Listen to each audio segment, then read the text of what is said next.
Assalamu alaikum wa rahmatullahi wa barakatuh. Good morning, students. Today we are going to start a chapter that has already been explained. That is a revision chapter. That is cell cycle and cell division. So I am going to start the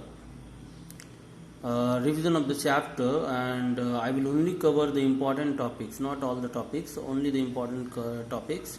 So first of all, what is cell division? So students, cell division is the process by which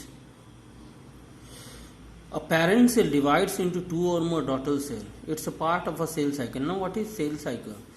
Student, cell cycle is a series of events that takes place in a cell leading to the duplication of DNA, synthesis of materials like proteins, RNA, etc., growth of a cell, and subsequent division of the cell. Means cell cycle is consist of all the events which led to the division of the cell or making of the cell from one to two or more cells.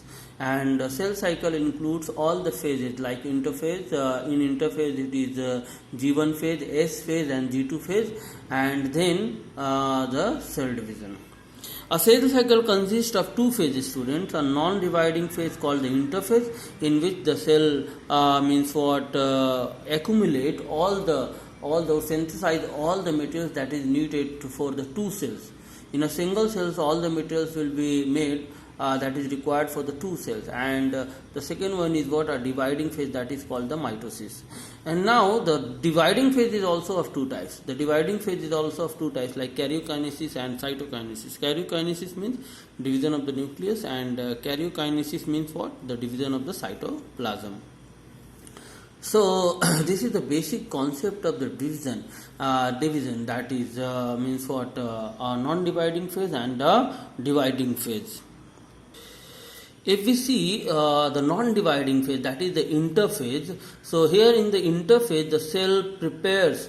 There is no change in the chromosome visibility during the interphase, but in this phase, the cell will grow in size, will develop its shape, and will make all the materials, will synthesize all the materials that is required for two cells in a single cell. And the interphase consists of three parts. First, growth phase, that is the G1 phase, synthesis phase, and the second, growth phase. If we see the first growth phase, RNA and proteins are synthesized and the volume of the cytoplasm increases. Only RNA and proteins will synthesize in this phase, in G1 phase. So remember this one, RNA and protein synthesis takes place in the G1 phase. Mitochondria and chloroplast are two organelles that have their own DNA. In the late G1 phase, all the cells must follow one or two paths. They either withdraw from the cell cycle or enter into the resting phase or R phase, or start preparing for the next division, that is entering into the next synthesis phase. So the basic importance of the G1 phase is to prepare the RNA and proteins. Synthesis phase, S phase. In this phase, DNA is synthesized and the chromosome duplication takes place. So remember this S phase, chromosome duplication will take place and DNA formation will takes place. And in the second growth phase, that is of a very small time, second DNA gap phase is a very short time, and in this phase RNA and protein necessary for cell division continue to be synthesized. So first G1 phase, RNA and protein synthesis. S phase, that is the synthesis phase, DNA is produced, and the second growth phase, again RNA and DNA is produced. So after the mitosis, the cell that is produced will enters into the G1 phase, in which RNA and protein synthesis takes place, mitochondria divide, chloroplast divide, and from G1 phase it enters into the S phase where the DNA synthesis takes place, chromosome duplication takes place, and in G2 phase more RNA and protein synthesis takes place, and then from G2 phase the cell enters into the state of division.